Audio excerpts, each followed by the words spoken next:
piscando aqui, eu acho que quer faltar energia. Eu vou ler um versículo aqui muito pequeno mesmo, o versículo. É um conselho do apóstolo Paulo para mim e para quem quiser receber. Aleluia! 1 Tessalonicenses, capítulo 5, que é o último capítulo da carta. Primeira carta aos Tessalonicenses, capítulo 5, versículo 17. Orai sem cessar. 5 e 17. Aleluia! Orai sem cessar. Dá para ler até de olho fechado esse versículo.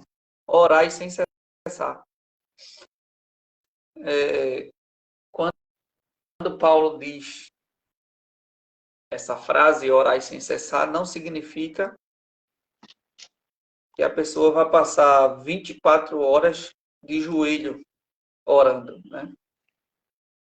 Mas ele quer dizer que a gente temos que ter a prática constante da oração.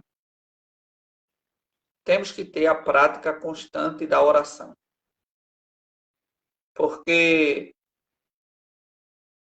todo cristão, os que aceitaram a Cristo, todos eles que nasceram de novo, passaram pelo novo nascimento, quando levantaram a sua mão, ou sem levantar a mão, decidiu seguir a Jesus, entrou numa guerra. Né? Qualquer um entrou numa guerra.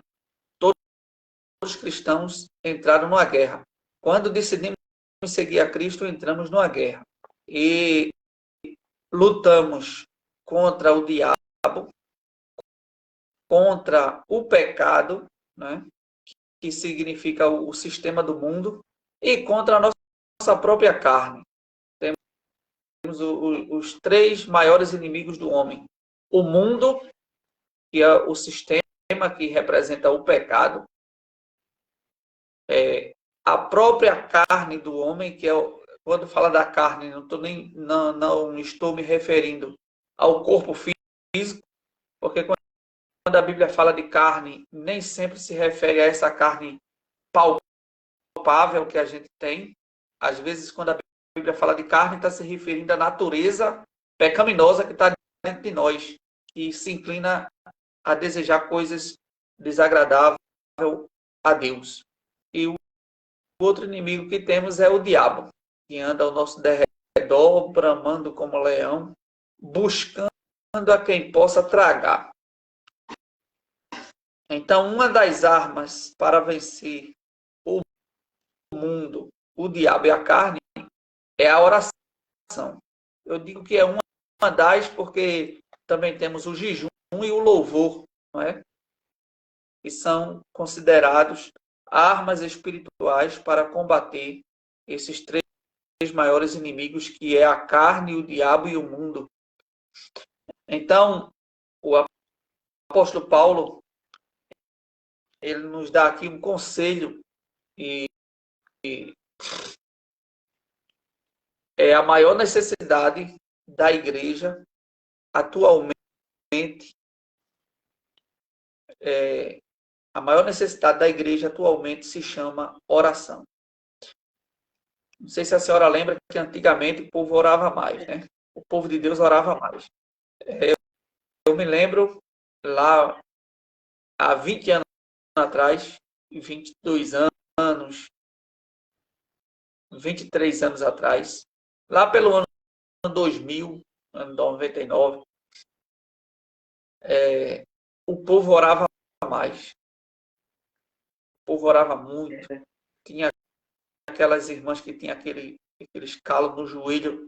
Hoje está mais raro, né? Mas antigamente aquelas irmãs tinham aqueles calos no joelho. Chega, a pessoa via aquela marca.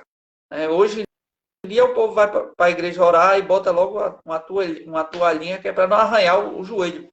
Bota a toalhinha no chão ou uma almofada, né? Para a oração ficar mais confortável.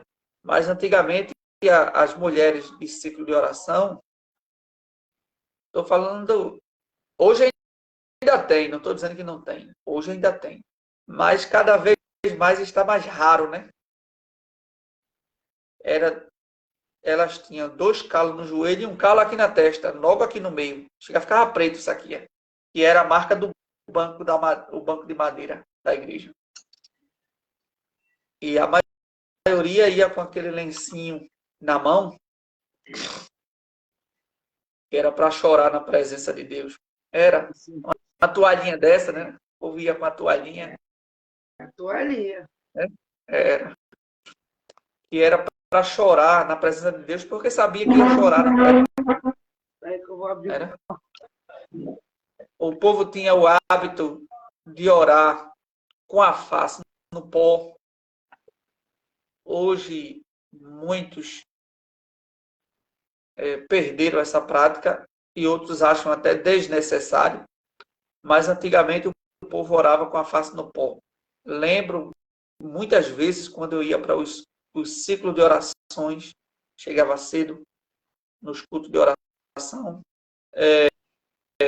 nas consagrações e cultos matutinos, que eram os cultos que começavam de 5 horas da manhã, em algumas igrejas, e ainda tem aqui em Pernambuco, ainda existe aqui o culto matutino aqui, em algumas igrejas. Começando aqui na minha também tem. Tem matutino, tem consagração. E tem ciclo de oração. E era costume o povo orar com a face no pó. Chegava cedo e botava a face no pó. Aqui mesmo tinha uma dirigente que ela era a primeira a botar a face no pó. Ela chegava cedo, ela era a primeira. O ciclo de oração começava de 9, ela abria a igreja de 5 horas da manhã. Quem quisesse ir orar, chegar cedo, e dava gente, viu? Muita gente. E ela era a primeira a botar a face no pó, sem contar que antes de dirigir o ciclo de oração, ela já passava uma noite de vigília. Essa dirigente, ela orava muito. Ela passava uma noite de vigília, a noite que ela ia dirigir, ela já passava a noite orando para Deus revelar o que ia chegar no ciclo de oração.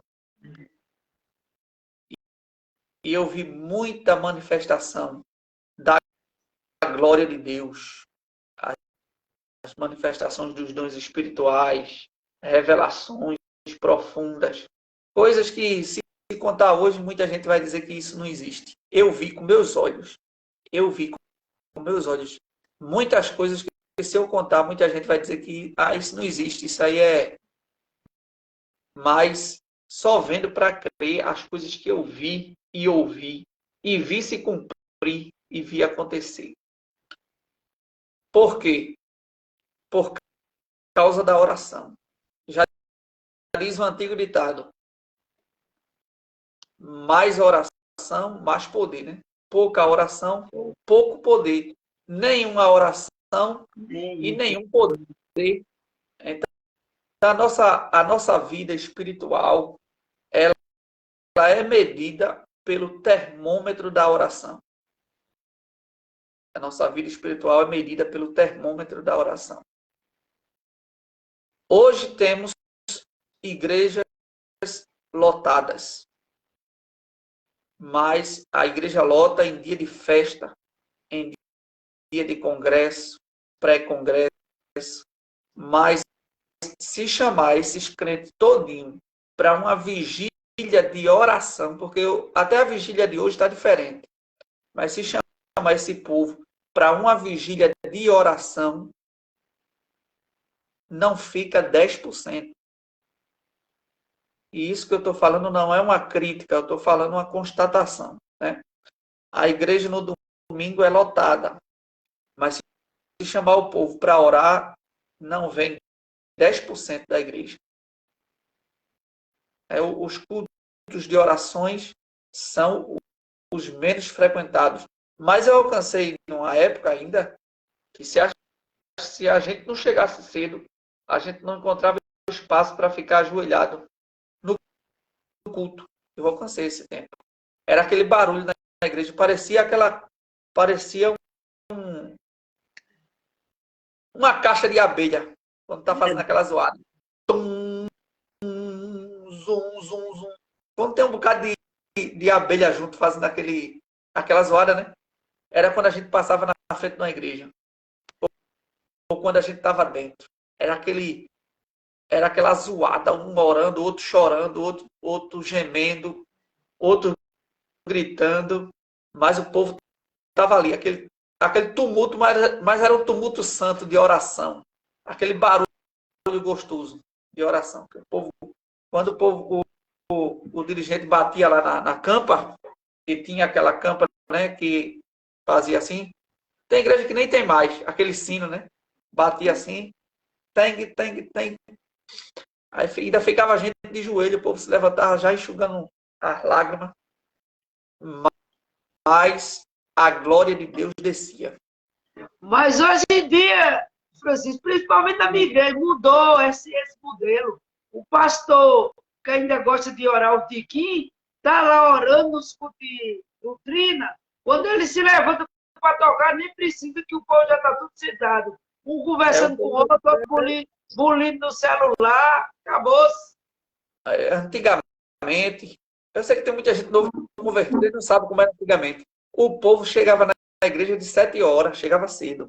O povo chegava cedo, ficava esperando a igreja abrir. Ficava na porta da igreja, esperando a igreja abrir.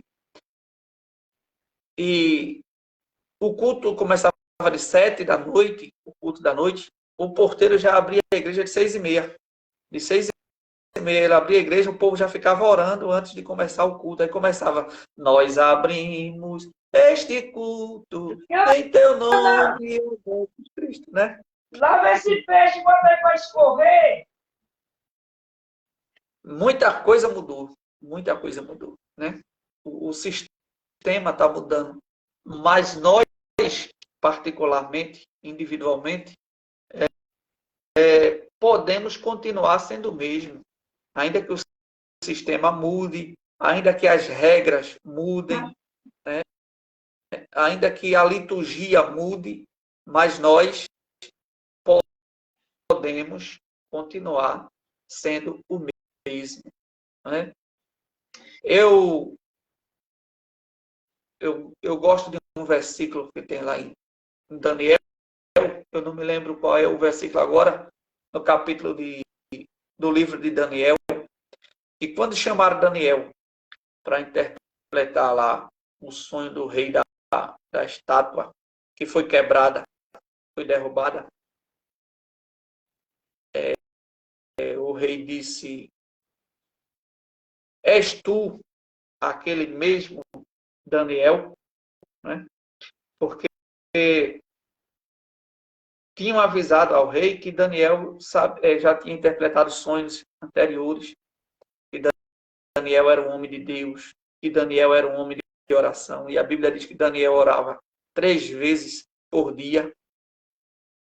E dentro da Bíblia, a gente vê que Daniel era um homem muito ocupado. Ele era um homem ocupado porque ele era um dos príncipes. E ele era o maioral dos príncipes, né? Dos governadores que o rei colocou. Daniel era um dos maiores. Era o maior. Ele era o maior. Ele tomava conta de várias cidades e de vários governadores que estavam submissos a ele. Era um homem muito ocupado. Mas mesmo sendo ocupado, ele encontrava tempo para orar 3 vezes por dia.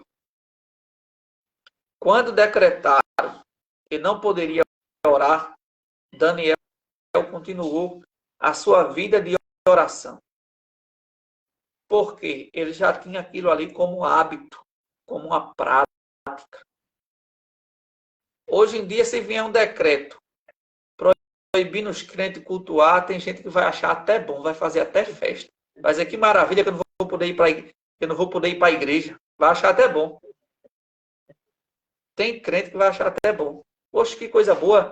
Fechou todas as igrejas. Que maravilha. Tem gente que ainda vai dizer isso. Crente. Né? porque não tem o hábito de cultuar, não tem o hábito de adorar, não tem o hábito de orar. E para eles, tanto faz como tanto fez. Tanto faz como tanto fez. Né? Mas para quem está acostumado, quem tem o hábito de viver uma vida de oração, que nem Daniel, é diferente. Né? Quando proibiram Daniel de orar, ele continuou orando. Como antes costumava fazer, a Bíblia diz. Ele não se intimidou com um decreto, ele continuou orando, buscando a face de Deus.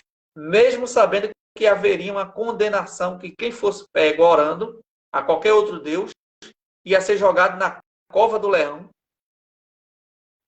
Mas ele continuou na sua prática de oração. Hoje em dia, nós não oramos, mesmo não tendo ameaça nenhuma contra nós. Temos liberdade de orar.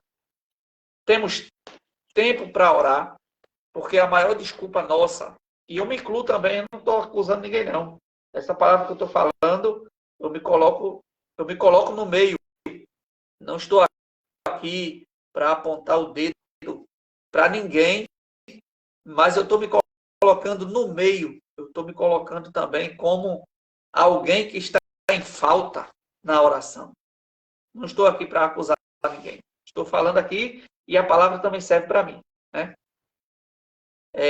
Muitas das vezes não oramos porque dizemos que não temos tempo para orar. Mas não é verdade. Não é verdade. Não oramos, não vivemos uma vida de oração, não temos a prática da oração por causa do nosso esfriamento espiritual, nosso relaxamento espiritual, nossa falta de fé. Muitas das vezes nós acreditamos na oração dos outros, mas não acreditamos na nossa oração. Quando estamos em perigo, quando estamos doentes, quando estamos com qualquer problema, a gente recorre aos outros para pedir oração. Mas que bom seria que você confiasse na sua própria oração. Tivesse o hábito de orar e você dissesse, não, eu vou orar a Deus como já costumo orar, já vivo uma vida de oração e Deus vai me dar vitória. O problema vai ser resolvido. Porque através da oração eu já venci muitas batalhas, já venci muitas guerras, já venci muitas pelejas, né? E muitas vezes acreditamos na oração das pessoas, mas não acreditamos na nossa. E Deus quer que a gente acredite na nossa oração, mas que não só recorramos a Ele quando estivermos em situação difícil. Porque tem crente que só ora quando Deus aperta. É por isso que tem crente que só vive na prova. Aí a pessoa diz, mas Senhor, por que eu só vivo nessa prova? Se Deus aliviar o teu fardo, você não vai orar. Nós, muitas das vezes, bombardeados por todos os lados, passando vários tipos de provações, não queremos orar. Imagina se a gente tivesse uma vida folgada. Imagine se a gente tivesse uma vida folgada. Imagine se tudo fosse próspero, se tu tivesse muito dinheiro, se tu tivesse um bom salário, um bom carro, uma boa casa.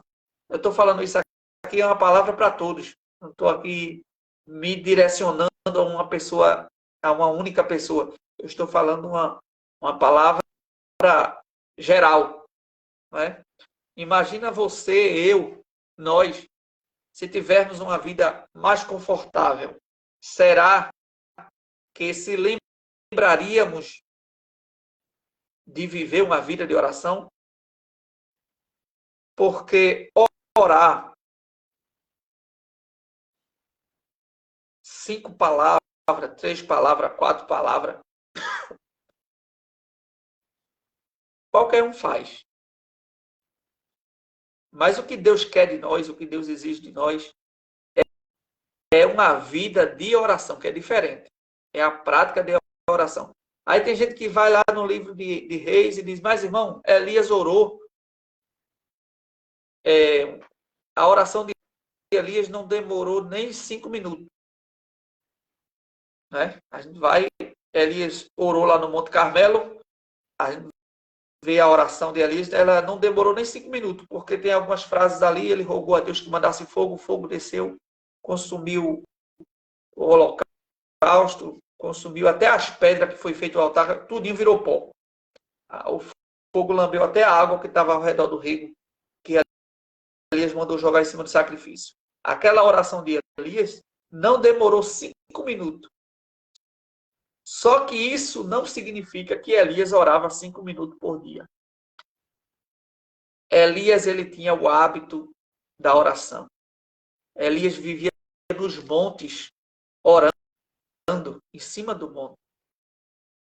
Então, só quem tem uma vida diária, uma vida prática de horas e horas de oração nos bastidores, que é aquela oração da intimidade com Deus que ninguém vê, que ninguém sabe, que ninguém conhece, que a pessoa ora para ninguém ver, que faz aquilo que Jesus disse, quando orares, fecha a porta do quarto, ora com teu pai em segredo e teu pai vai te recompensar publicamente. Jesus disse que a gente ora em segredo, mas a recompensa vai ser pública. A recompensa ela é pública. A oração é em segredo, é em secreto, mas a recompensa ela é publicamente. Não é? Só quem tem uma vida de oração no secreto é que vai ser recompensado publicamente. Aí, publicamente, você vai fazer uma oração com 2, 3 palavras e Deus vai atender na hora. Na hora. Por quê? Porque não é porque a oração que você fez durou 5 minutos. É porque nos bastidores, quando ninguém vê, quando ninguém sabe, quando ninguém acompanha, você tem uma vida de intimidade com Deus.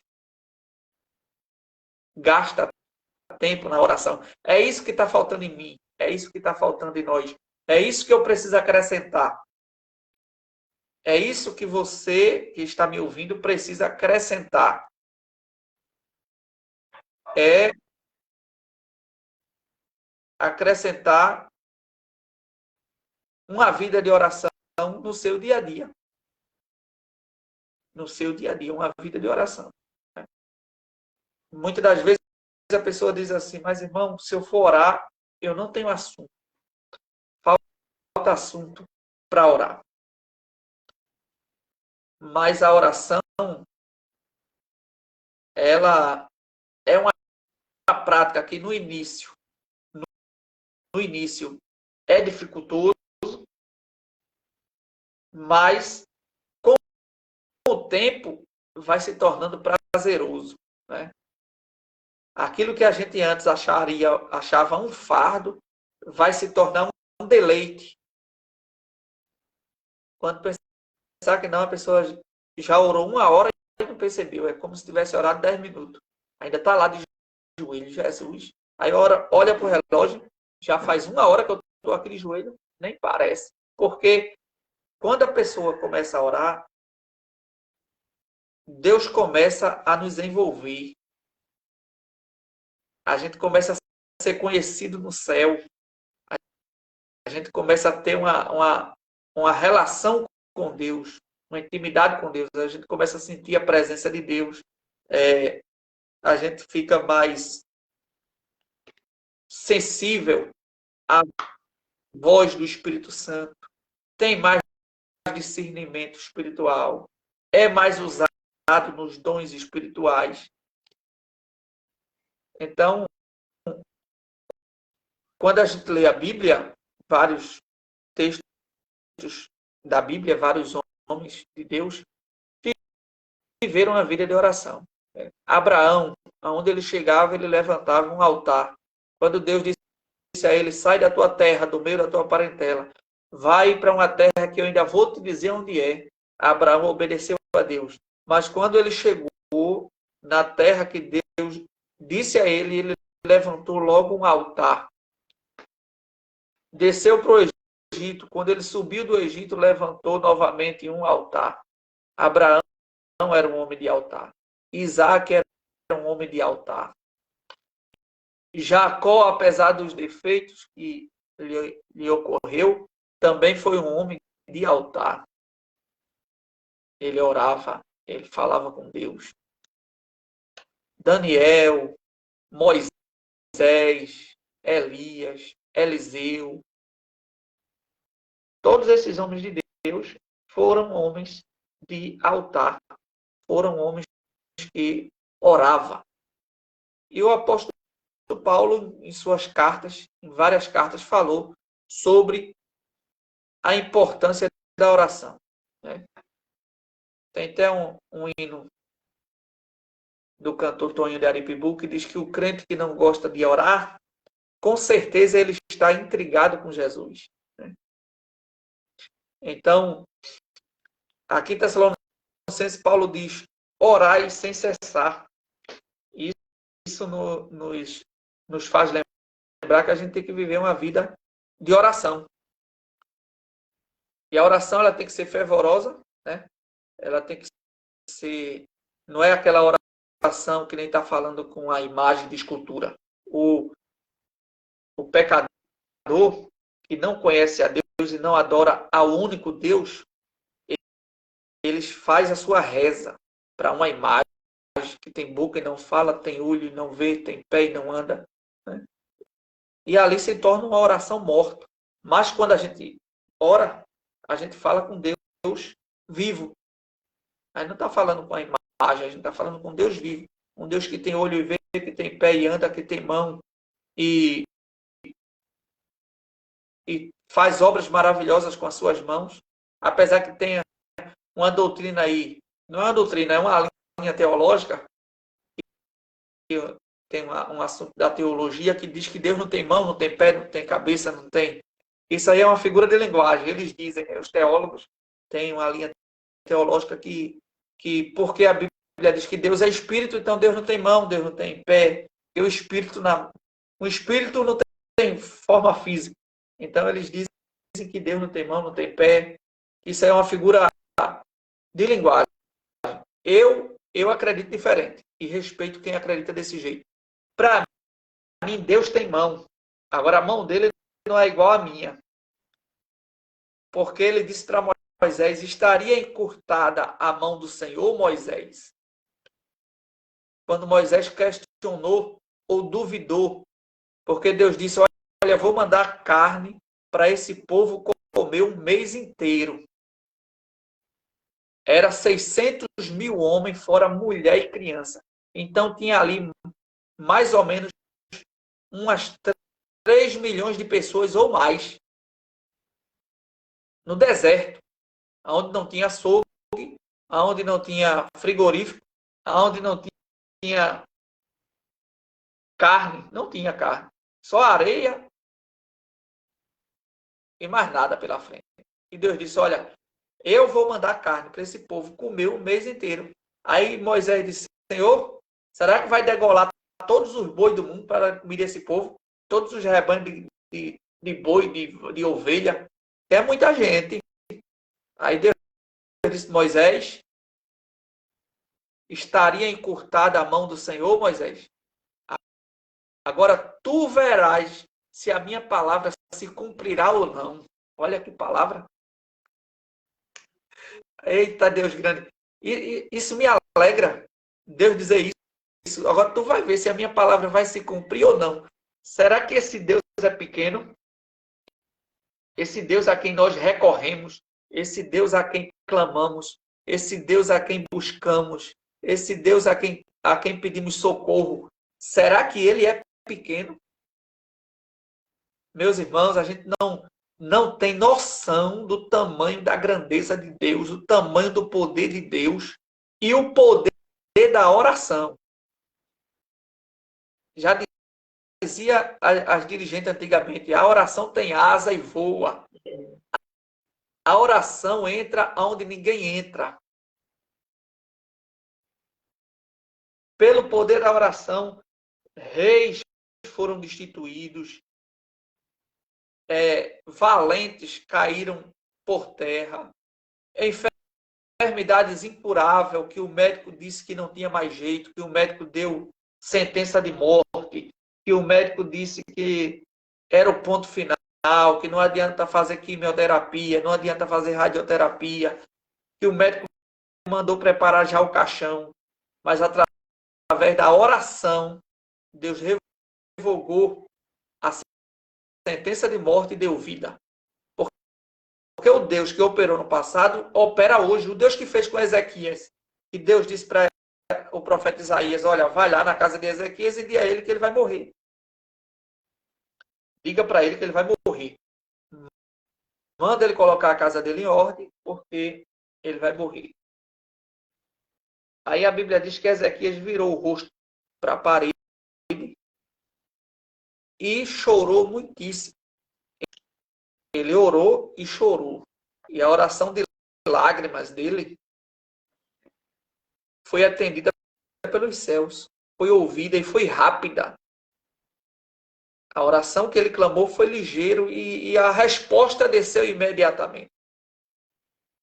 Isaías não tinha nem saído do pátio, do palácio, e Deus disse, ó Isaías, volta. Diz a Ezequias, o rei Ezequias, que eu vou acrescentar a ele mais 15 anos de vida. Se eu fosse Isaías, eu dizia, Senhor, isso parece uma brincadeira. Eu acabei de dizer ao homem que o homem ia morrer, o Senhor já está mandando eu voltar para dizer que acrescentou mais 15 anos. Volta, diz a ele que a oração dele foi ouvida e que eu vi as suas lágrimas. Então, isso aí deixa para nós exemplos de que a oração ela tem poder. A oração ela tem poder de revogar a sentença, de livrar alguém da morte. Quando Deus foi destruir Sodoma e Gomorra, Deus ia acabar com tudo. E Ló ia morrer junto. Esse é o meu pensamento. Ló ia morrer junto. Ló. Mas Abraão intercedeu por Ló.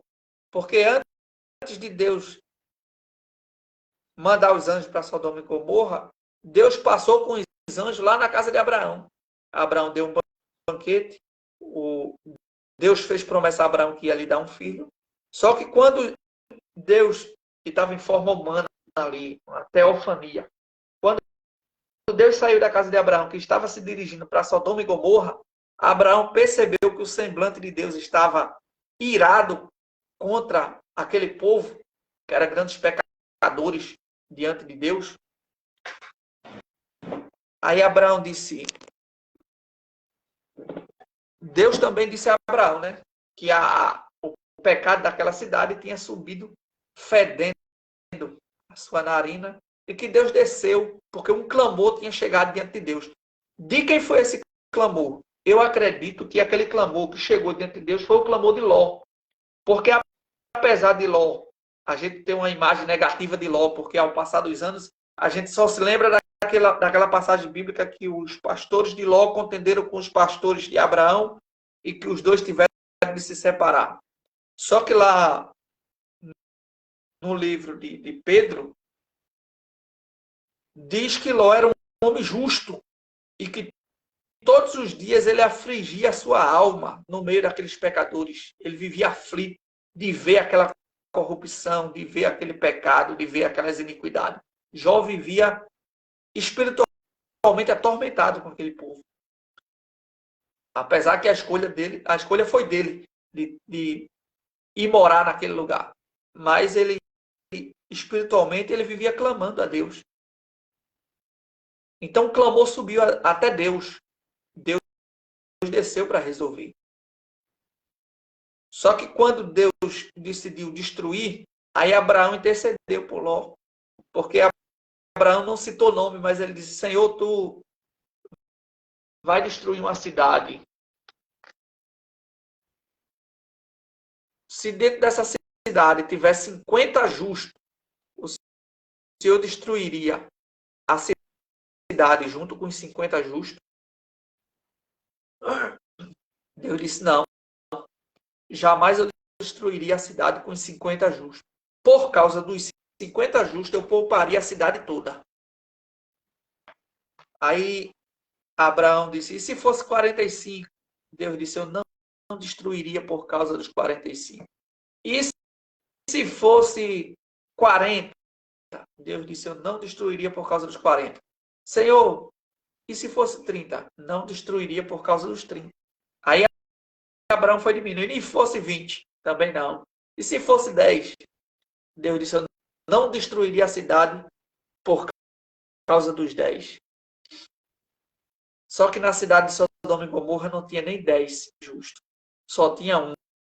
Foi Ló. Então tinha que destruir. Mas a Bíblia diz assim que Ló, Deus não destruiu com Ló dentro. Deus tirou Ló do meio. Prova que o castigo de Deus não alcança o justo.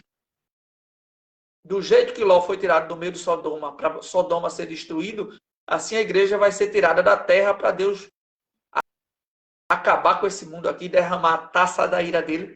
Ele não vai derramar para a igreja dentro. Porque o justo, o justo, ele é guardado, ele é protegido. Quando a Bíblia diz que o que sucede ao ímpio sucede ao justo, está falando que do jeito que o ímpio adoece, o crente adoece. Do jeito que o ímpio sofre um acidente, o crente pode sofrer um acidente. Mesmo ele sendo santo, mesmo ele sendo honesto.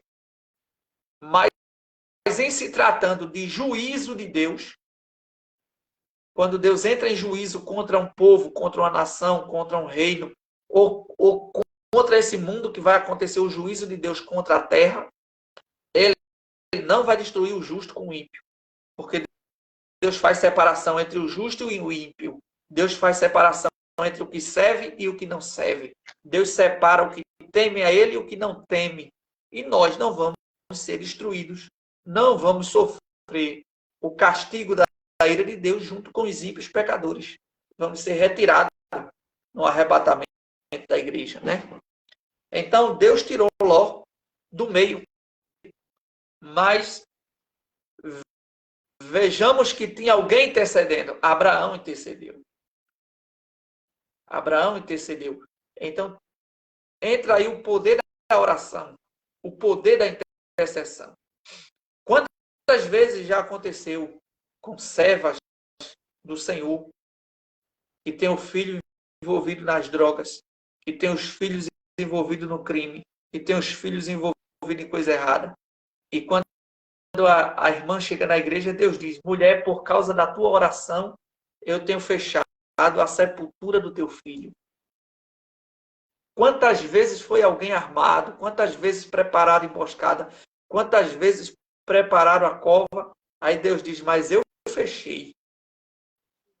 Ainda que preciso Deus permitir que o agressor seja morto, mas o filho de alguém que está debaixo do joelho está debaixo da mão potente do Senhor. É o poder da oração. Se os filhos soubessem o valor de uma mãe que ora, eles agradeciam todos os dias. Porque muitas das vezes a vida deles é preservada por causa da oração dessa mãe que está lá nos pés de Jesus. Eu conheço irmãs daqui da minha área que o filho é envolvido nas drogas, já cometeu pequenos delitos, mas a mãe está lá, Senhor, tenha misericórdia do meu filho. Tenha misericórdia do meu filho, salva ele, liberta ele, transforma ele. E essa oração está sendo ouvida, está sendo recebida. E o diabo dizendo, eu vou matar, que esse aí já é meu. E Jesus dizendo, aqui tu não toca. A mão do Senhor estendida, porque tem alguém orando, tem alguém gemendo, tem alguém intercedendo, tem alguém clamando. Assim também é na nossa família. assim também é na sua vida. Se os teus estiverem debaixo da oração, debaixo do teu joelho, a mão do Senhor está estendida. Então, isso aí é o valor da oração, a importância da oração. Né? Certa vez eu estava com um problema de saúde, né, e eu botei a mão em cima. Isso faz pouco tempo, é recente. Eu sei que nem tudo Deus atende, e nem tudo é do jeito que a gente quer. Tem coisas que a gente clama, que a gente pede, que a gente ora, e Deus não faz. Mas quando Deus não faz, ou a nossa fé é pouca, porque a Bíblia diz que Deus opera através da fé, e sem fé é impossível agradar a Deus. E tem texto na Bíblia, no livro, lá nos Evangelhos, que diz que Jesus se retirou de algumas cidades por causa da incredulidade. Tem um versículo que diz assim: e o Senhor não operou ali grandes sinais por causa da incredulidade deles. Quando Deus chega num canto que as pessoas não creem, que não têm fé, Deus não vai operar onde não tem fé. A mesma coisa na nossa vida. Muitas das vezes não recebemos por causa da nossa falta de fé, nossa pouca fé, ou nossa nenhuma fé, porque às vezes a gente não crê nem na oração e nem que Deus vai fazer. A gente não crê. E muitas das vezes Deus não atende porque Deus tem um propósito na sua soberania, não atender e não fazer para um propósito melhor. Porque quando Deus não quer nos curar ou fazer algo na nossa vida, é porque Deus quer tratar com a gente através daquele problema. Né? Mas agora, recente, eu estava com um probleminha. Apareceu um problema de saúde. Eu botei a mão em cima e orei.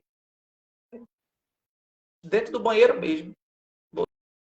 Botei a mão em cima e, Senhor, tenha misericórdia de mim.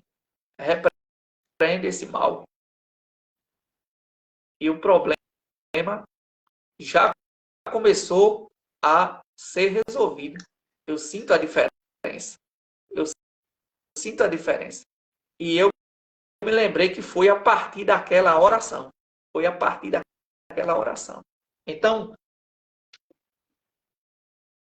Deus não atende a gente porque a gente é especial, porque a gente é super crente. Deus não responde a gente porque a gente é aquele santo que quando morrer a igreja vai canonizar. Não.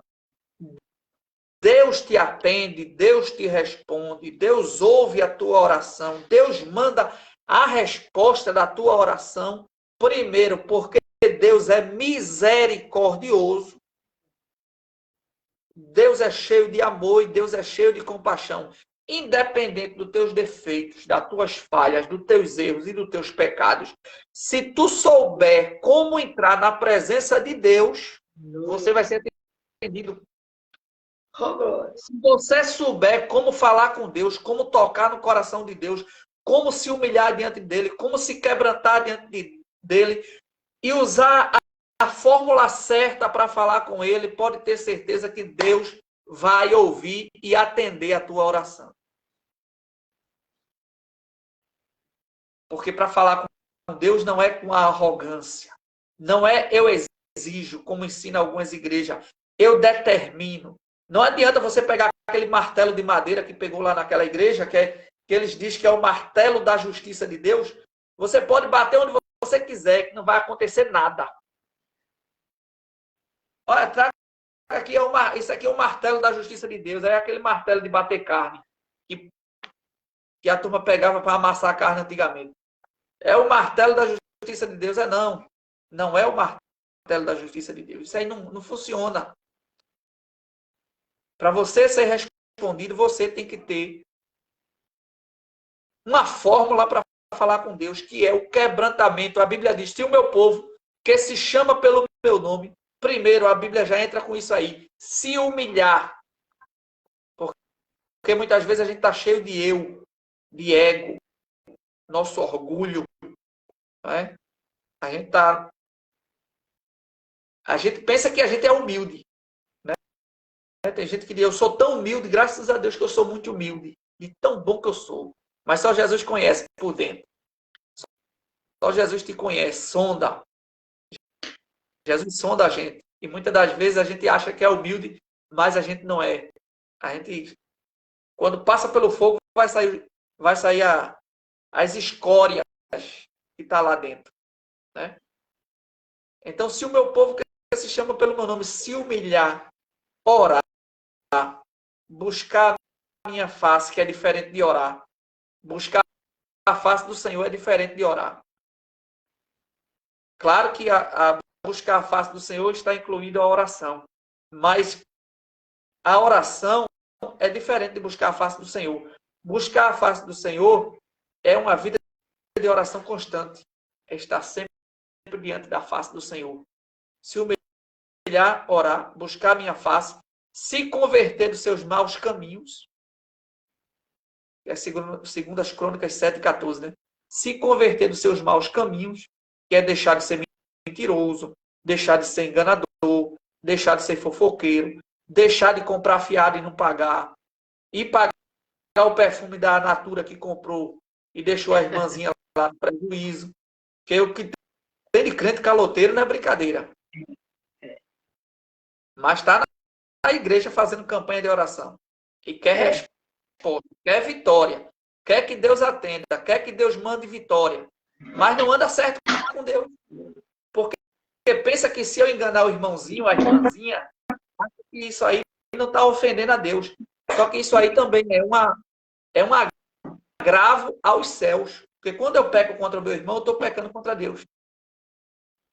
Se eu pecar contra o meu irmão, ele fazer uma reclamação de mim a Deus, eu já estou em falta diante de Deus. Já estou em falta. Porque funciona assim. Se alguém ficou descontente comigo e aquela pessoa for crente e ele for orar e fazer uma reclamação, uma queixa na delegacia do céu contra mim, não vai ficar por isso mesmo, não. Jesus vai resolver comigo. Mas hoje em dia as pessoas perderam o temor, fala de todo mundo, toca em todo mundo, mexe com todo mundo, até no dia que eles barram num crente de oração. Aí vai ver com quanto pau se faz uma canoa, que nem diz o ditado. Porque fulano é isso, fulano é aquilo. Fala contra um crente que ora, um crente de boca fechada, um crente que tem comunhão com Deus. Aí depois tu vai ver o que é bom para tosse. Mas sabe, não sei porque eu estou sofrendo. Maltratou um crente de oração. Tocou num crente que anda de joelho. Então, quando a Bíblia fala se converter dos maus caminhos, é se converter das maus. Eu não bebo, não fumo, não jogo. Eu sou crente. Mas compra e não paga. Pede dinheiro emprestado, não devolve. Compra na barraca fiado, não quer pagar. Corta caminho pela outra rua para não pagar e nem ver a quem está devendo. Mas Jesus sabe de tudo. Ele sabe mesmo.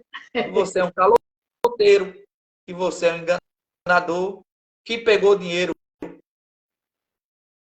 mas não pagou. Dá prioridade ao luxo pessoal, mas não paga quem está devendo. Aí Jesus também sabe. Mas aí, quando eu for orar, eu quero que Jesus me dê vitória. Né? Então, se converter dos maus caminhos, né? Orar, buscar minha face, se converter dos maus caminhos, se humilhar. Né? Aí Deus diz, então eu ouvirei dos céus, perdoarei os seus pecados e sararei a sua terra. Que a terra pode ser a sua casa, sua família, você, sua cidade ou sua nação. O desejo de Deus é sarar, é curar, é restaurar, é restituir. Mas se não acontece, o problema não é Deus. Deus não é culpado. A culpa é minha. A culpa é minha, a culpa é sua. Faça uma reflexão, faça uma análise. Faça um exame de reflexão nesta manhã. O que é que está faltando na minha vida espiritual? Será que eu sou crente mesmo? Tem um versículo que eu gosto. Eu vou encerrar, mas eu quero encerrar com esse versículo. 2 Coríntios, capítulo 13, e o versículo 5. Aleluia. Vou dizer uma palavra que o pastor Gilvan Rodrigues, é daí de Campina Grande, né? É. Gilvan Rodrigues. Quem gostou, coma muito. Quem não gostou, coma pouco. Ele costuma dizer isso quando está pregando, né? 2 Coríntios, capítulo 13, e o versículo 5. Examinai-vos a vós mesmos, se permaneceis na fé. Provai-vos a vós mesmos, ou não sabeis quanto a vós mesmos que Jesus Cristo está em vós, se é que já estáis reprovados. Palavra forte que o apóstolo Paulo falou para o povo, né? Examinai a vós mesmos, se vocês permanecem na fé. Um autoexame. Será que eu ainda sou crente? Será que eu ainda tenho o meu primeiro amor? Será que eu sou aquele crente do começo da minha fé? Você vai fazer uma análise e vai ver o que mudou. Aí a Bíblia diz lá em Apocalipse, volta a praticar o primeiro amor e a fazer as tuas antigas obras. Fazer o que fazia antes. Né? Tenho contra ti que tu deixasse o teu primeiro amor. Volta. E aquela palavra volta não é só para o desviado que está lá fora. Foi para a igreja. Volta ao primeiro amor. Volta às primeiras obras. É isso que precisamos. Né? Examinai a vós mesmos se permaneceis na fé. Provai-vos a vós mesmos. Ou não sabeis quanto a vós mesmos que Jesus Cristo está em vós. Tem crente que já esqueceu que é morada, templo e morada do Espírito Santo. E que Jesus habita nele. Jesus não visita. Jesus não é uma visita. Jesus é habitante. Ele disse lá no Evangelho de João, eu virei para ele e farei nele morada. Eu sou morada de Deus, você é morada de Deus, e nós somos templo e morada do Espírito Santo. Deus abençoe a todos, tenham todos uma ótima manhã, em nome de Jesus. Amém, Amém. meu filho. Jesus continua.